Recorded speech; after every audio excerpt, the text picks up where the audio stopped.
మొక్కల కొనుగోలుకు ప్రభుత్వం 5,000 కోట్లను కేటాయించిందని, కూరగాయల సాగుపై ప్రభుత్వం ప్రత్యేక దృష్టి నిలిపిందని, డిమాండ్ ఉన్న పంటలను రైతులు సాగు చేయాలని జగిత్యాల ఎమ్మెల్యే డాక్టర్ సంజయ్ అన్నారు. ప్రజాపాలన ప్రగతి ప్రణాళిక 99 రోజుల కార్యక్రమంలో భాగంగా జగిత్యాల జిల్లా ఉద్యానవన పట్టు పరిశ్రమ శాఖ ఆధ్వర్యంలో జగిత్యాల ఎమ్మెల్యే క్యాంప్ కార్యాలయంలో జగిత్యాల నియోజకవర్గం రైతులకు కూరగాయల చిరుసంచులను పంపిణీ చేశారు ఎమ్మెల్యే సంజయ్. అనంతరం సిద్దిపేట జిల్లా నర్మెట్టలో ముఖ్యమంత్రి రేవంత్ రెడ్డి చేతుల మీదుగా ప్రారంభం కానున్న ఆయిల్ ఫామ్ కర్మాగారానికి వెళ్తున్న రైతుల బస్సును జెండా ఊపి ప్రారంభించారు. అనంతరం ఎమ్మెల్యే సంజయ్ మాట్లాడారు. కూరగాయల సాగుపై ప్రభుత్వం ప్రత్యేక దృష్టి సారించిందని, 23,000 ఎకరాల్లో కూరగాయల సాగుకు ప్రభుత్వం రైతులను ప్రోత్సహిస్తుందని అన్నారు. జగిత్యాల రైతు బజార్లో నేడు పక్క జిల్లాల నుండి కూడా రైతులు దళారులు వస్తున్నారని, జగిత్యాలకు రైతు బజార్ ఒక బ్రాండ్ గా మారిందని అన్నారు. సిద్దిపేట దగ్గర నర్మెట్టలో ఆయిల్ ఫామ్ కర్మాగారం ముఖ్యమంత్రి చేతుల మీదుగా ప్రారంభం కానుంది. 1 ఎకరా వరకు నేడు రైతు భరోసా నిధులు విడుదల కానున్నాయని, రాష్ట్రంలో రైతు పక్షపాతి ప్రభుత్వం నడుస్తుందని ఆయన గుర్తు చేశారు.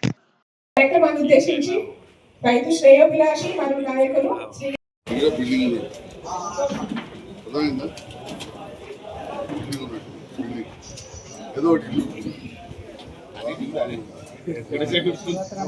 పన్నాల దినేష్,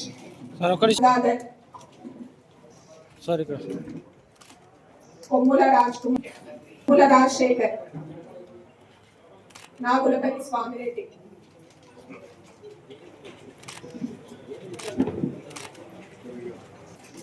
గూడ తిరుపతి రెడ్డి. సార్ ఇక్కడ ఒకసారి సార్ ఒక నిమిషం.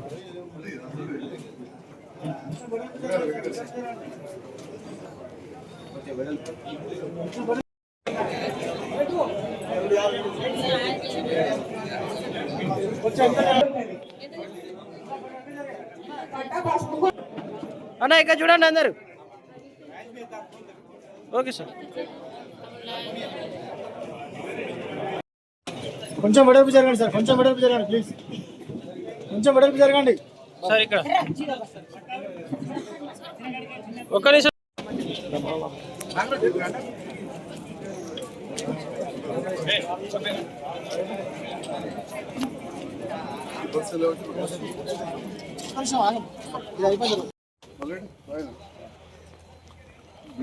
కొద్దిగా ఓపెన్ చేయించాలి.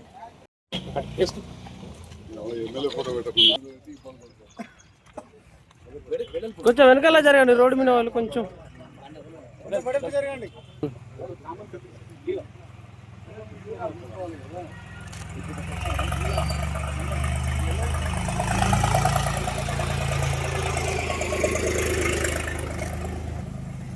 Okay sir.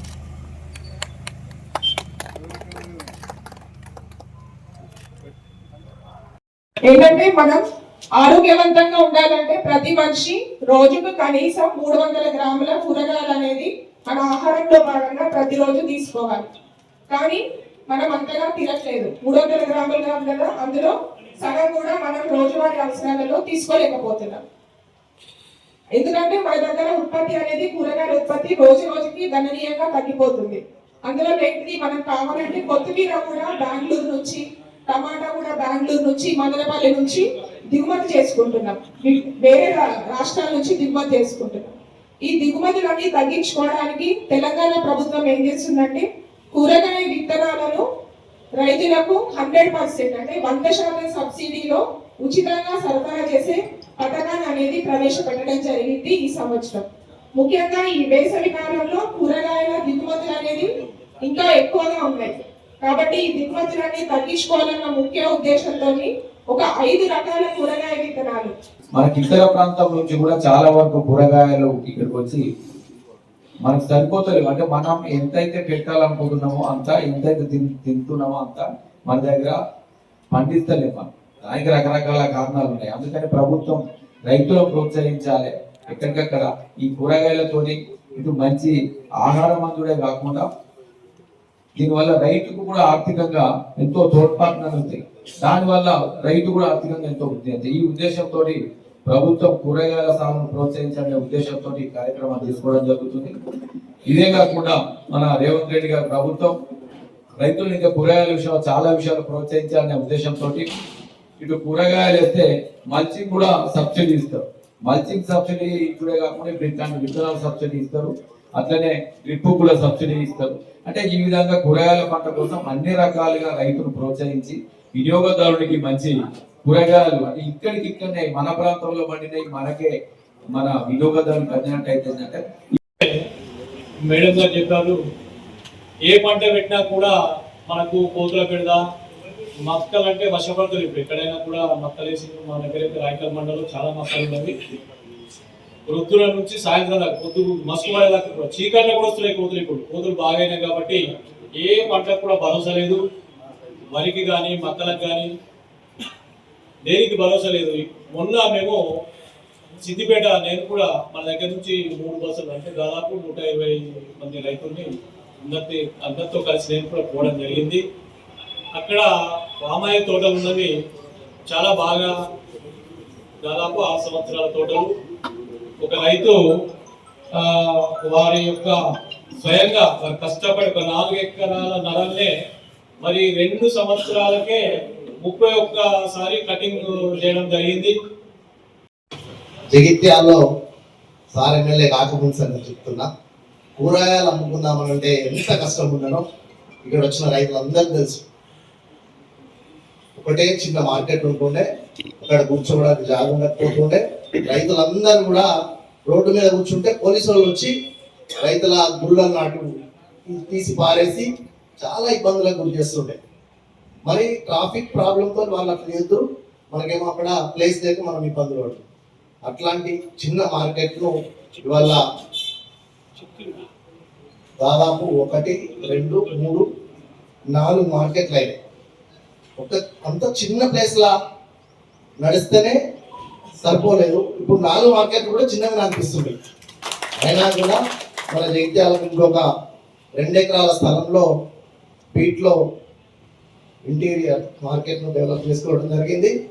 పంట మీదనే డిపెండ్ అయినా నా ద్వారా మా పెంబట్లలో ఒక 30 మంది రైతులను కూరగాయలకు ప్యాడీ నుంచి కూరగాయలకు డివైడ్ చేసిన. ఇప్పుడు వాళ్ళందరికీ కూడా రోజు 1000 నుంచి 1200, 2000, 3000 కూడా మార్కెట్ పోయి తీసుకొచ్చి సంతోషపడుతున్నారు. మేము పండ్ల తోటల మీద కూడా కొంచెం ఫోకస్ పెట్టుకున్నాం. మన జగిత్యాల జిల్లాలో సపోటా కానీ డ్రాగన్ ఎక్కువైంది. సపోటా అనేది లేదు, ఒకటి తోట ఉండే కానీ ఆ రైతు తీసేసిండు. తర్వాత నెక్స్ట్ మేము ఒక 5 ఎకరాలు వేసినాం. తర్వాత బీర, టమాటా ఇది నేరుగా ఏంటంటే మార్కెట్లో మేమే పండించి మేమే అమ్ముతున్నాం. అందులో ఒకటి కరబూజా కూడా, అది 5 సంవత్సరాలు అవుతుంది మేము బెడ్ పట్టి. రకరకాలు అంటే మేము బెండిచ్చేటి సార్ మన రత్నదీప్ కానీ, రిలయన్స్ కానీ, స్టార్ బజార్ కానీ అవి చాలా ఎక్కువ డిమాండ్ ఉంది మనకి. ఈ రోజు ఇక్కడ 6 రూపాయలు 7 రూపాయలు హోల్సేల్ వస్తే మేము పండించేటి 20,000 రూపాయల ద్వారా అక్కడ మాకు డైరెక్ట్ ధర్మకాండ తీసుకుంటారు. సిద్దిపేట దగ్గర నార్మెంట్లో పెద్దలు గంగారెడ్డి గారు మన ఆత్మ చైర్మన్, వారు మాజీ ఎంపీపీ కూడా, ఆ చిన్ననాటి నుంచి కూడా పరిచయం. ఇక్కడ మా నాన్నగారు రత్నాకర్ గారు కూడా వారి అభ్యుదయ రైతు కాబట్టి ఆత్మ చైర్మన్ చేయడం జరిగింది. ఎందుకంటే వారికి చాలా మంది రైతు కుటుంబాలతో కూడా పరిచయాలు ఎక్కువ, సీనియర్ నాయకులు కాంగ్రెస్. మొన్న నర్మేటకు పోయి వచ్చాను. ఇవాళ అక్కడ రిఫైనరీ అదంతా కూడా స్టార్ట్ అయింది. ఇంతకుముందు చెప్పినట్టు ఇక పామాయిల్ గురించి మీ అందరికీ తెలుసు. ఇదే విషయంలో ఒక 1 సంవత్సరం 2 సంవత్సరాల క్రితం లోయ ఎడిబుల్ ఆయిల్స్ ఏదైతే వెంకరెడ్డి చెప్పిండో మన యశ్వంతరావుపేట ఇక్కడ ఆల్రెడీ జాగ్రత్త పెట్టుకున్నారు. కానీ 10,000 ఎకరాలు అయితే ఫ్యాక్టరీ చార్జ్ చేస్తా ఉంటారు. 5,000 ఎకరాల పైన అయితే మీటింగ్ పెట్టిన నాడు కొంతమంది డైలీ చెప్పదలుచుకోలే, దీనికి మద్దతు ధర ఆనాడు మద్దతు ధర అది కదా మార్కెట్ల ధర పట్టాలు 15,000 రూపాయలు కనుగొని మార్కెట్ ద్రవ్యం మనం మలేషియా కడుతున్నాం 1,00,000 కోట్లు. దానివల్ల మనం రూపాయి పడిపోతున్నది. గ్యాస్, డీజిల్, పెట్రోల్ అయితే ఎట్లయినా లేవు, యూరియా లేదు, వేరే దేశంకి తెచ్చుకోవాలి. అది మన దగ్గర తీద్దామనే లేదు. కానీ ఈ నూనె మన దగ్గర వెళ్తుంది. దయచేసి అర్థం చేసుకోవాలి. సో ఎవరైతే పామాయిల్ పండిస్తారో వారు దేశానికి కూడా లాభం చేశారు. ఈ భారత మాతకు లాభం చేశాడు. అట్లా దేశం ధర్మం ముచ్చటమైతే కాదు, దేశానికి మనమిస్తాం అనేది కూడా ఆలోచన చేయాలి. ప్రభుత్వం మనమిస్తుంది కాదు, ప్రభుత్వానికి మనమిస్తాం. ఇచ్చినప్పుడు ఆ ప్రభుత్వం మనకి ఇస్తుంది. మనం ఇస్తేనే 4 పైసలు మిగులుతూనే రేపటి నాటికి మక్కల పరిస్థితి ఏమో తెలుసు కదా. ఖచ్చితంగా చెప్తా ఉన్నా, ఏం డ్రామాలు ర్యాలీలు చేసిన అవసరం లేదు, ర్యాలీలు అవసరం లేదు. 7వ అడిషనల్ కలెక్టర్ కాగితం ఇస్తే రాదు. ఆల్రెడీ ముఖ్యమంత్రి గారు నిర్ణయం తీసుకున్నారు, 5,000 కోట్లు పెట్టాలి. వ్యవసాయ శాఖ మంత్రి గారు మొన్న రాత్రి కూడా ఒక ఫంక్షన్ లో కలిసినప్పుడు నేను తొట్ల ఇన్ఛార్జ్ రత్నాకర్ నర్సింగ్ కలిస్తే 100% చేస్తున్నాం, మక్కలు కొంటున్నాం అని చెప్పి మీ అందరూ కూడా చూస్తే వాళ్ళు పొద్దుగా నేను రైతు బజార్ పోయినా. ఎన్ని గంటలుగా పోయినా అనుకుంటున్నారు? బాగా తెల్లారినట్టు కాదు, 5:30 పోయినా. సరిగా చీకటి అయింది. 5:30 టైమర్ ఉంటుంది, లైట్ బంద్ అయింది.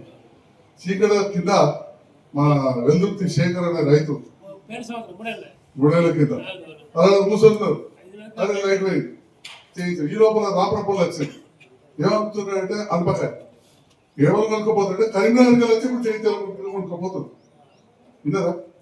కరీంనగర్కి వచ్చి జయించాలి వచ్చి కొనుక్కోపోతుంది. అప్పుడు బస్సులలో వేసుకొని భార్య భర్తలు తీసుకుపోయేది, కరీంనగర్కి వచ్చి ఇక్కడ తీసుకుపోయారు. అంటే ఒక రైతు బజార్ మీద ఒక బ్రాండ్ ఏర్పడింది. ఈరోజు ఈ సందర్భంలో మీరందరూ కూడా ఇక్కడికి వచ్చినందుకు హృదయపూర్వక ధన్యవాదాలు తెలియజేస్తూ, మనం రైతు అనే గొప్ప వ్యక్తి ఏం కష్టపడ్డా ఆ రుణం ఆ దేశానికి రుణం తీసుకున్నట్టు కూడా అనుకోవాలి. మన భరతమాత రుణం తీసుకున్నాం అనుకోవాలి. సామాన్యులకు కూడా మనం అందుబాటు ఇస్తే మనకు కూడా లబ్ధి పొందుతాం. ఇదే మొక్కలు ఇదే వాటిని ఇస్తే ఇప్పుడు 10,000 కోట్ల నష్టాలు మార్కెట్ అందరూ అడుగుతారు. ఇప్పుడు గంగారెడ్డి ఎప్పుడు పెడతా ఉంటాడు, ప్రతి రైతు అడుగుతాడు మొక్కలు ఎప్పుడు కొంటావు. 10,000 కోట్ల నష్టాలు ఉంది. ఇప్పుడు కొంటే 5,000 కోట్లు ఇప్పుడు బడ్జెట్ లో రావాలి. మళ్ళీ 1000 కోట్లు వస్తాయి ఈ సంవత్సరం. 1000కి తక్కువ కాదు. ఒక్క మన దగ్గరనే జైత్యాల 35,000 ఎకరాలు చేసింది. రాష్ట్ర వ్యాప్తంగా ఇప్పుడు 20 లక్షల ఎకరాలు చేసింది. మక్క బాగా పండింది, పంట బాగా సంతోషం. కానీ రేటు ఉన్న దానికి మనం పోవాలి. ఇంతకుముందు చెప్పినట్టు అంతర్ పంటలు వేసుకోవచ్చు రైతులు. నా సందర్భం అంటే కొన్ని అంతర్ పంట వేసుకోవడం అవి కావు పోవు. అయినా కానీ సంవత్సరం నేను కూడా ఇక్కడ ఒక అంతర్గంలో 8 ఎకరాలు, నాకు కొంచెం హైదరాబాద్ పోయే తోవలో కూడా 9-10 ఎకరాలు ఆడ సిద్దిపేట దగ్గర ఆడ కూడా ఒక 5 ఎకరాలు పెట్టాను. నా బిడ్డకి ఇచ్చిన చెప్పిన నువ్వు కూడా ఒక 5 ఎకరాలు అయితే పెట్టి ఇంకా నాకు మిగతా అసలు ఊర్లో మొత్తంలో ముందు పూత వచ్చే తోటలో నాది ఎత్తు భూమి మంచి ఇత్తనం తెచ్చి పెట్టింది మా నాన్న. నేను కూడా మొత్తం మంచిగా ఈసారి అసలు తోట పడుతుంది ఖచ్చితంగా తిప్పలేదు. మరి ఏమైనా చెయ్యా అంటే మా తమ్ముడు రాజరెడ్డి నిలబడి నేను అడుగుతాను, తమ్ముడు చూసుకొని మన సేవ ఎత్తున కాబట్టి వాళ్ళు నాపదే సేవ ఎత్తాం దగ్గరుండి మంచిగా ప్రౌనింగ్ చేయించాడు మిషన్ పెట్టి. ఏమున్నా ఉండదే. ఇప్పటికి 2 సార్లు మందు కొడితే 12-13 ఎకరాలు ఉంటుంది. 45,000 చెట్లు పోతాయి కదా. ఇప్పటికి 1,10,000 1,20,000 మరుగుడుకు అయిపోయింది. దుడ్డుకో 20,000 అయింది. కటింగ్ 1,00,000 అయింది. పెట్టుబడి 3-3.5 లక్షలు దాటింది. ఇక 12 జీతం అవి వాళ్ళు తీసేది. ఇక వచ్చేది ఇక మీకు అర్థమైంది కదా. తోట పెడుతుంది ఖచ్చితంగా లేదు. కానీ పామాయిల్కి డిమాండ్ మనం నమ్మి పెట్టుకోవాలి. 10 ఏళ్ళకు ఉంటుందా 20 ఏళ్ళకు ఉంటుందా అంటే భవిష్యత్తును మనం మంచిగా ఆలోచించుకోవాలి. కాబట్టి ఈ కూరగాయలు అదేవిధంగా హార్టికల్చర్ సైడ్ మనం ఖచ్చితంగా మరలాల్సిన అవసరం ఉంది. మనం మక్క పెట్ట కొండలేదని చెప్పి రోడ్డు మీద బట్టి ధర్నాలు చెప్తే ఎన్ని రోజులు చెప్తే చేసే రోజులు చేస్తాం. ఇప్పుడు మనం కుటుంబం పెట్టుకుంటాడు తెలంగాణలో చేసినా కొద్దిగా చదువుతాడు. ఎన్ని రోజులు చదువుతాడు? ఇటున్న రోజు చదువుతాడు. ఇంత కథమైన కేడికి చదువుతాం, లేదా బ్యాంకు అప్పు ఉంటే రోజు చదువుతాం. అప్పు ఉంటారు కేడికి చదువుతాం. ప్రస్తుతం కుటుంబ పెద్దలాంటి రేవంత్ రెడ్డి గారు స్వయాన రైతు బిడ్డ, సామాన్య రైతు. అట్లే తుమ్మల నాగేశ్వరరావు గారికి వ్యవసాయం అంటే చాలా ఎక్కువ, వారికి కొంత ఎక్కువ ఉన్నట్టు నాకు తెలుసు. అయినా కానీ వారికి వ్యవసాయం అంటే బాగా ఇంట్రెస్ట్ అనేది కూడా అందరికీ తెలుసు. కాబట్టి తప్పకుండా న్యాయం చేసే ప్రయత్నం చేస్తారు. కానీ మనం కూడా అందుకు తగినట్టు అన్ని విధాల మార్పు రావాలని చెప్పి కోరుకుంటూ మంచి కార్యక్రమాన్ని ఏర్పాటు చేసి ధన్యవాదాలు తెలియజేస్తాను.